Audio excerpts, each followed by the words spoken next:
Lorsan is an intelligence-based mage class hero from the Wilder faction who specializes in amplifying the damage that his allies can deal, and in today's video we're going to take a look at his skills and abilities, his teams and uses, and whether or not it's worth investing in this hero, so let's get into it. His ultimate ability is Tempest. For this one he's going to deal AoE damage concentrated on the most dense area of enemies, and affected enemies will also lose 50% of their energy. Next up is Inner Sight. For this one, Lorsan is going to attack an enemy and mark them with the Inner Sight symbol. While marked with the Inner Sight symbol, all allies' ultimate skill damage will be raised by up to 250% against the marked enemy for 4 seconds when the ultimate skill is used. And now we have Gale Force.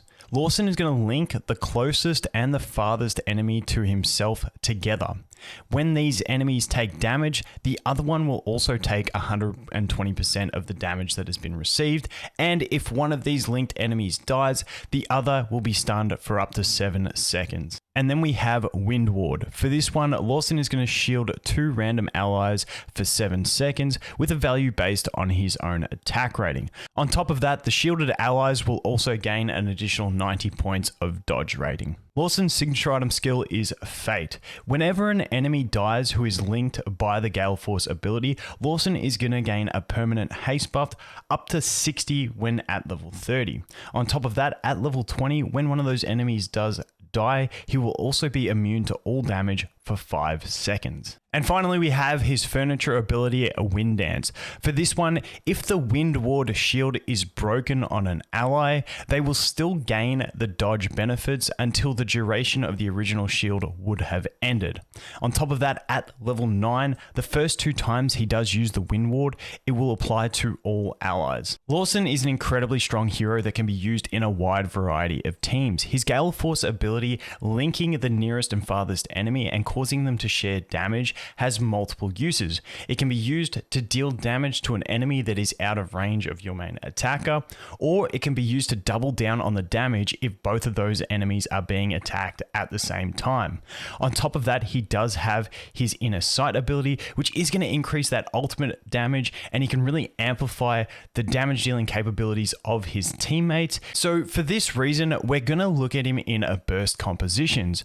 Burst compositions always want to deal damage fast and eliminate the enemies as fast as possible, and being able to link that damage really does aid this strategy. For this example, we're going to be using the team of Leica, Iron, Lorsan, Zafrael, and Zolrath. Leica is in here as a staple for burst compositions. Increasing the energy and haste of your teammates at the start of battle really aids the early destruction of the enemies. Then we have Iron. Iron is here to group up the enemies so that we can deal AoE damage to more of them easier. Then we have Lorsan. Lorsan's key role in this team is to link those 2 enemies, increasing the damage that they receive, allowing you to burst them down faster. On top of that, keeping in mind when one of them does die, the other one will be stunned, which is going to aid your team in surviving the rest of the battle until they can destroy that other enemy. So placing Lorsan in a way that makes him lock out 2 threatening enemies is the best way to go. Next up, we have Zafrael. Zafrael is really strong in this team because he is going to stun the enemies that he lands on at the start of battle. On top of that, he can deal some really strong AoE damage with an incredibly strong burst ability for his ultimate. Now, if you don't have Zafrael, a more budget version would be something like Gwyneth. However, she isn't quite as strong as Zafrael. Then we move on to Zolrath. Now, Zolrath has a unique ability with his 3 furniture, where he's going to allow your team to enter the battle just before the enemy team.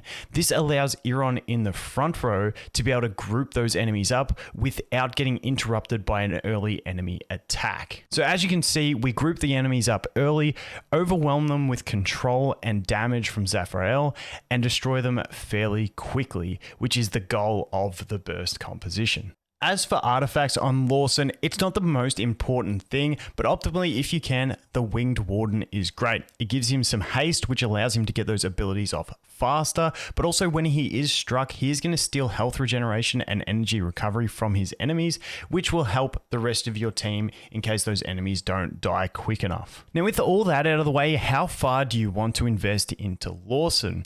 Now, this is the great thing about Lorsan. You don't need to invest much at all. You can actually get away with an elite copy of Lorsan due to the fact that his link ability persists after his death. That is his main role in a lot of his compositions, and if you can get that off and then he dies, it's not going to be the end of the world.